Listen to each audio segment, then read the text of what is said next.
संचारबंदीच्या या काळात प्रत्येक गोष्टीचा तुटवडा जाणवत आहे। त्यामुळे रुग्णालयात देखील रक्ताचा पुरवठा कमी प्रमाणात होत आहे। हे लक्षात घेता अमरावती शहरातील डॉक्टर अनुराग रुडी यांनी रुग्णांच्या मदतीसाठी रक्तदान शिबिराचे आयोजन केले आहे।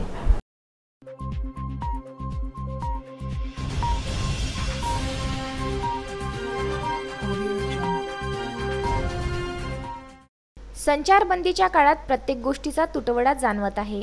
यामध्ये विशेषतः रुग्णालयांमध्ये होणाऱ्या रक्ताचा पुरवठा अत्यल्प प्रमाणात होत असल्याचं दिसून येत आहे। अमरावती जिल्ह्यात थॅलेसेमिया या आजाराने ग्रस्त असलेल्या रुग्णांचे रक्ताअभावी हाल होत असल्याचं दिसून आलं। जिल्ह्यात एकूण 2065 थॅलेसेमियाग्रस्त रुग्ण असल्याची नोंद आहे। संचारबंदीच्या या काळात अशा रुग्णांना रक्तपुरवठा सुरळीत व्हावा या हेतूने अमरावती शहरातील डॉक्टर अनुराग रुडी यांनी अशा रुग्णांच्या मदतीसाठी रक्तदान शिबिराचे आयोजन केलं।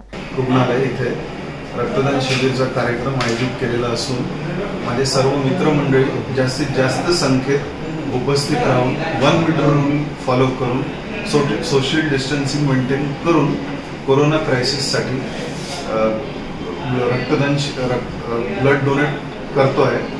त्यामुळे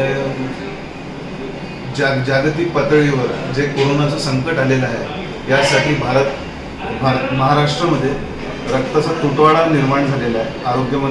आरोग्यमंत्र्यांनी सांगितलेले की ब्लड डोनेशन करा।